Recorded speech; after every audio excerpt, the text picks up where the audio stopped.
This is the first person in the world to sell his life. He is the first publicly traded human, which means anyone online, yes, even you, can buy shares in his life and control what he does. You can control what he wears and who he marries. Who is this guy? How did he sell his life? And did the internet force him to break up with his girlfriend? This is a true story. 7 years ago, before Nas Daily, I came across a guy who was selling shares in himself online, just like a stock market. It was the strangest thing I had ever seen. So I chased him down. Let's go! To tell you his story. From Arizona, United States of America, I introduce you to Mike. Hi Nas Daily, I'm Mike, and I'm the first person to sell myself on the internet. You see, Mike used to be a regular guy. His dream was to build a successful business. But that failed. So when nothing worked out, he had the crazy idea of turning himself into a business. So he divided his life into shares and invited people online to buy them for only $1 a share. It's good revenue for him and good business for them. Initially, the project was just going to be about different things that I did online. And what happened was it became very clear, very early on, that the shareholders wanted control of my personal life. And so probably within the first, 3 months of launching the project, I started giving them that control over my personal decisions. So, Mike allowed them to vote on all his personal decisions, from who he should marry to whether or not he should be able to have kids. Luckily, his shareholders allowed him to have kids. There was a time I was thinking about whether or not I should have kids, and so I just let the shareholders decide.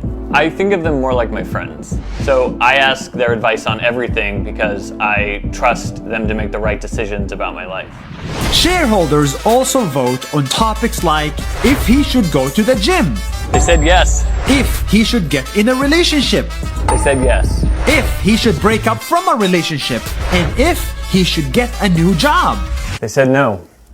I've been a long-time Democrat, but my shareholders wanted me to become a Republican because it's more business-friendly. So I couldn't say no, spent a few years as a Republican, and then eventually had to give that up.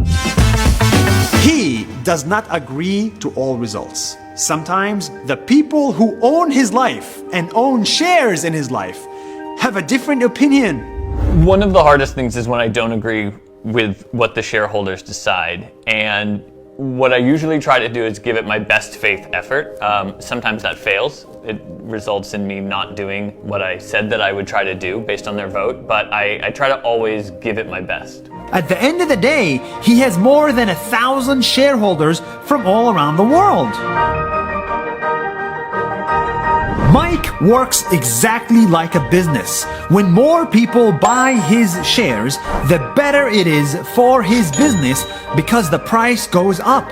The shareholders make profit off of him and he makes profit off of them. It's a win-win. In fact, I myself have bought his shares years ago and made a quick profit of $20. As the community grows, I do have my fears. Like, what if future investors are not as understanding and end up making the wrong decisions for me? But I have faith in people. So far, he's been doing this for 13 years and life has never been better for him. Mike may be crazy, he may believe too much in capitalism, but at the end of the day, he's free to do whatever he wants with his life. And if he wants to legally share it with others, then so be it. Did you like that video? I hope so. It was a lot of effort and we're so happy to make it. In collaboration with Facebook, during the month of Ramadan, we are showing you the stories of 30 people in 30 days, and each one of these stories is more amazing than the other. I hope you continue tuning in for this special daily series and follow us on Facebook. That's more than a minute. See you tomorrow.